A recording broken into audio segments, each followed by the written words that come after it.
Generalmente surge dudas y consultas son los análisis funcionales de los montos. Por un lado, análisis del monto simple. Lo vamos a hacer desde dos perspectivas. Primero, para n variable, es decir, considerar la x al tiempo. Entonces tenemos la fórmula del monto y el análisis funcional va a estar completo cuando comprenda el análisis de los valores extremos, las derivadas y la gráfica. Entonces, lo primero que tenemos que hacer es el cuadrito de valores extremos.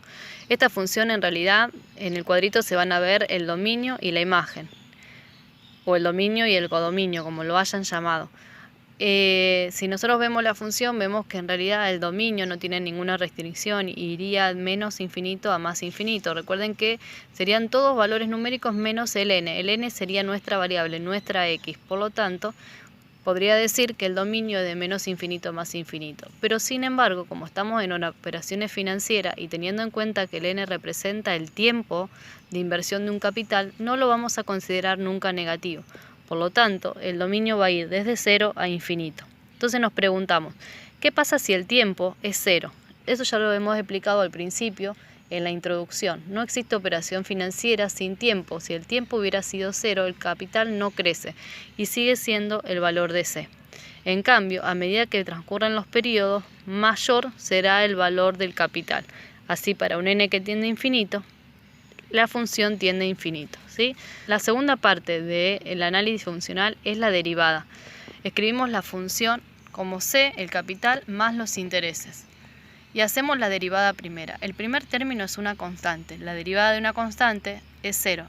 Recuerden que la x es el tiempo, el n. Cuando voy a derivar el segundo término, c por j por n, como n es la x, nos queda c por j. Derivada primera mayor a 0, lo que indica que la función es creciente. Igual habíamos visto que la función monto crece a medida que transcurre el tiempo. Vamos a la derivada segunda. Para hacer la derivada segunda, tengo que derivar a esta derivada primera. Como ven, el primer término se anula o es nulo. Directamente voy a derivar el segundo término, que es una constante. No aparece la x en este término. Por lo tanto, la derivada segunda de una constante es 0. Se trata de una función lineal. Acá pueden ver el gráfico, donde en el eje de las x va el n, donde lo que estoy reflejando como función es el monto simple, y que para un valor de 0 del tiempo, el monto es igual al capital, y de momento que avanza la cantidad de periodos, mayor es el monto, que el crecimiento es lineal y que el grado de la pendiente que puede llegar a tener esta función, es una función lineal, va a depender de la tasa de interés. Cuanto más alta la tasa de interés, mayor será la inclinación que tenga esta función. Ahora haremos el análisis del monto simple para tasa variable, es decir, nuestra x en este momento sería la j. El monto, fórmula de monto simple, hacemos el cuadrito de valores extremos, miramos el dominio, volvemos a hacer la aclaración. Matemáticamente el dominio, teniendo en cuenta que la variable es la tasa, iría desde menos infinito a más infinito, pero de tratarse de una operación financiera de inversión de capital, no contemplamos el valor negativo en la tasa J, por lo tanto toma valores desde 0 hasta infinito. Si la tasa de interés es 0, no importa cuánto tiempo deje mi capital invertido, un mes, un año o 5 años, no va a generar crecimiento ya que la tasa es 0 y vuelve o devuelve el mismo capital invertido. A medida que aumenta la tasa de interés, mayor será el valor que se obtiene del monto, y de manera tal que si esa tasa tendería a infinito, el monto también tiende a infinito. El análisis por derivadas nos dice que si la función, escribiéndolo como el capital más los intereses, y hay que hacer la derivada primera, donde la derivada del capital, una constante, da 0, y la derivada de c por j por n. Recuerden que en este caso la x es la tasa de interés, por lo tanto nos va a quedar c por n al derivar. Una función mayor a 0 que indica que es creciente. Una derivada mayor a 0 que indica que es creciente. La derivada segunda de c por n, que es lo que nos quedó en la derivada primera, es una constante, por lo tanto da como resultado 0 y determina una función lineal. La gráfica es similar a la que vimos para el caso de n variable, solamente tener en cuenta que en el gráfico, en el eje de las x, estamos graficando la variable j, que si esa tasa de interés es 0, nos devuelve como monto el mismo capital invertido, que cuanto más alta sea la tasa de interés, mayor será el monto que se obtiene. El análisis funcional del monto compuesto, primero para tasa variable, es decir, nuestra incógnita es la tasa. M igual a la fórmula de monto, capital por el factor de capitalización. Hacemos el cuadrito de valores extremos. Si la tasa de interés, recuerden que el dominio en realidad podría ir desde menos infinito a más infinito, pero para contemplarlo dentro del ámbito financiero decimos que el valor de la tasa debería ser positivo, no admitimos el valor negativo. Si la tasa de interés es igual a 0, así el capital haya estado invertido un mes, 5 meses o un año, no va a haber crecimiento y por lo tanto va a devolver un monto igual al capital depositado. Cuanto más grande la tasa, mayor va a ser el monto. Si la tasa tiene infinito, infinito entonces será el monto. Esta es la función que vamos a analizar. Nuestra variable es j, es una función potencia. ¿Se acuerdan cómo se derivaba la potencia? Se bajaba el exponente, pasaba multiplicando y se elevaba al exponente menos 1. Entonces, para hacer la derivada primera, bajamos el exponente n, que va a multiplicar a c, y la potencia la colocamos elevada a n menos 1. Derivamos la base, que en este caso es 1. Este resultado es mayor a 0, por lo tanto, resulta creciente.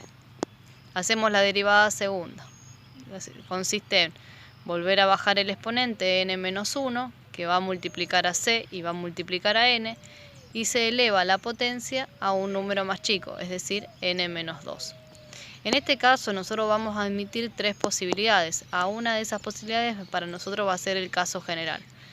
Vamos a tomar como caso general que n es mayor a 1, porque si n es mayor a 1, entonces positivo la c, positivo n menos 1, ya que n es mayor a 1, positiva la potencia, es una función mayor a 0, una derivada mayor a 0, y resulta la función cóncava hacia arriba. Ahora bien, si n fuera igual a 1, como es uno de los casos particulares que vamos a contemplar, resulta ser que n es igual a 1, n menos 1 da 0, y al multiplicar por 0, al tener uno de los factores que es 0, anula la derivada segunda. Entonces la derivada segunda queda 0 y lo que determina es que la función es lineal. Por último, si contemplamos como caso particular un n menor a un entero, es decir, 0,5, 0,8, un medio o un cuarto, entonces cuando aplico n, acá un número positivo pero menor al entero, cuando calculo el paréntesis al ser n menor al entero, este factor se vuelve al negativo y al multiplicarse por otros factores positivos todos, la derivada segunda se vuelve negativa, lo que indica que es cóncava hacia abajo. Por lo tanto, vamos a tener 3 gráficas a efectuar de acuerdo a este análisis funcional. Una que corresponde al caso particular, al general, y 2 de los casos particulares. Bien, acá mostramos entonces cómo nos quedan las 3 gráficas del análisis funcional del monto compuesto para tasa variable. Ahí se ven las 3. En el primer caso, el caso general, L mayor a 1, la función es creciente y cóncava hacia arriba. Segundo caso particular, n igual a 1, la función crece pero lo hace de forma lineal. Y caso número 3, ya que no hay capitalizaciones, n es un periodo. Y en el caso número 3, n comprendidos entre 0 y 1 menor a un entero, la función crece pero con concavidad hacia abajo. Bien, acá entonces hacemos el último análisis funcional para monto compuesto para n variable. En este caso la fórmula, el capital por 1 más i elevado a la n. Nuestra variable es la n, o sea, lo que acá tenemos en la potencia. Partimos del punto de los valores extremos, decimos que el dominio puede ir desde 0 hasta infinito. En realidad, aclaramos esto porque para nosotros n, nuestra variable, representa el tiempo y nunca lo vamos a considerar negativo. Entonces, si el tiempo es 0, no hubo operación financiera y el capital no logra crecer y se mantiene como C. Y si no, reemplazando. Si nosotros elevamos cualquier potencia elevado a 0, da 1. 1 por C, C. Ahora, si esta potencia va creciendo y la base es mayor a 1, mayor va a ser el monto que se obtiene. De modo tal que si tiende a infinito, la variable, la función también tenderá a infinito. Vamos a hacer el análisis para derivada, para lo cual primero vamos a simplificar y vamos a considerar que el capital es de 1 peso. Por lo tanto, la función nos queda escrita 1 más i elevado a la n.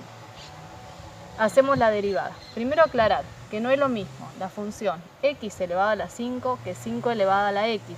A esta función se la llama función potencia y es la que utilizamos cuando trabajamos para tasa variable. A esta función se la denomina función exponencial y es la que corresponde en este caso donde la variable está en el exponente, que es el tiempo.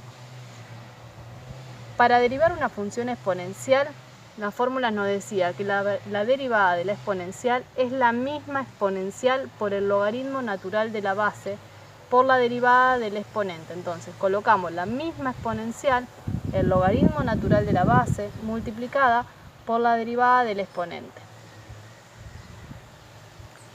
De manera que, como para nosotros, como han visto en el enfoque de equivalencia, el logaritmo de 1 más i es la tasa instantánea, nos queda la tasa instantánea por la función exponencial. Como ambos términos, ambos productos son positivos, el resultado de la derivada primera es positiva, lo que indica que la función es creciente. La derivada segunda sería derivar a la derivada que tengo acá, como derivada primera. Delta, la tasa instantánea, es una constante, es el logaritmo de 1 más i, no aparece ahí la variable. Por lo tanto, es delta por la derivada de la función. ¿Qué era la derivada de esta función? Y lo mismo que hicimos antes. La misma exponencial por el logaritmo natural de la base por la derivada del exponente. Volvemos a sustituir el logaritmo de 1 más i por la simbología delta, de manera que nos queda delta al cuadrado por 1 más i a la n. Los productos son positivos y lo que indica que la función es cóncava hacia arriba. Gráficamente tenemos una función graficada en el primer cuadrante, donde en el eje de las x tengo a la variable el tiempo, que para un tiempo de 0 la función es el capital inicial depositado, que en la medida que pasan los periodos el monto crece, pero crece más que proporcionalmente, es decir, crece exponencialmente. La función presenta concavidad hacia arriba. Y ahí culminaríamos con los análisis funcionales que corresponden a la unidad 1.